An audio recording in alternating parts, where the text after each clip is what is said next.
portion of Fox 43 AM Live is sponsored by Endeavor Private Wealth.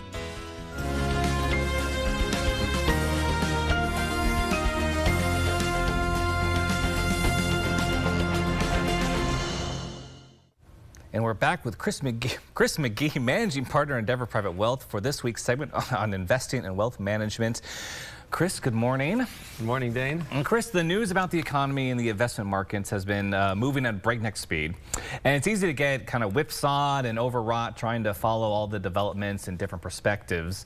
You follow numerous sources close to these matters, and I was wondering if you could share one that stands out to you.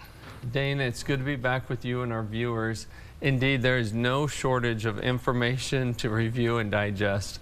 One source I find interesting is relatively close to home, and I'm referring to Jeff Schmid, president of the Federal Reserve Bank of Kansas City. This year, Mr. Schmid is one of the 5 rotating regional bank presidents who are voting members of the Federal Reserve's Open Market Committee, which sets monetary policy. He recently shared his economic outlook at a financial roundtable in Kansas City. So please, what did he have to say? He gave a very balanced assessment of the positives and negatives that we're dealing with. First, the positives. If we're entering into a period of economic uncertainty, he notes that it is best to do so from a position of strength. Indicators of such strength include strong economic growth, the last 2 years accompanied by productivity growth, meaning American workers are producing more per hour of labor, a labor market that is near full employment, and relatively healthy household budget sheets, although he is concerned about the lower income households that are not in that good of shape. Another positive is that inflation has come down from its pandemic highs and have moved towards the Fed's 2% target. Thanks in part to the Fed's policy on raising interest rates and shrinking its balance sheet. Okay, so what about the negatives then? Schmid acknowledges that the tariff announcements have heightened economic uncertainty.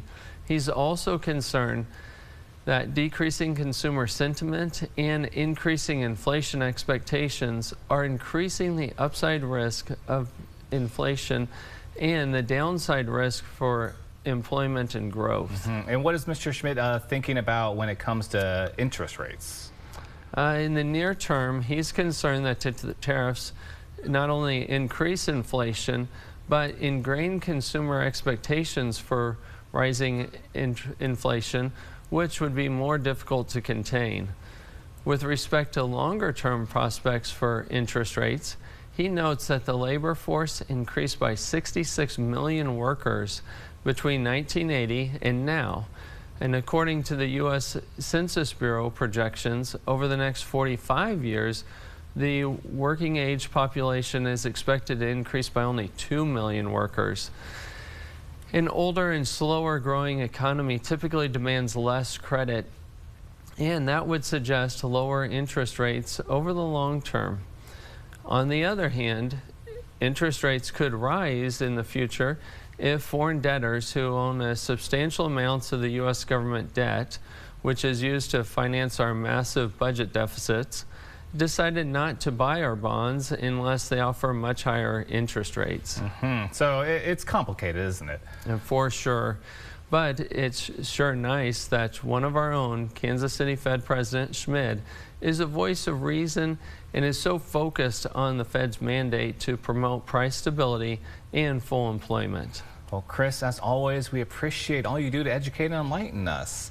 And everyone, to learn more about Endeavor Private Wealth, visit EndeavorPW.com. The preceding portion of Fox 43 AM Live was sponsored by Endeavor Private Wealth.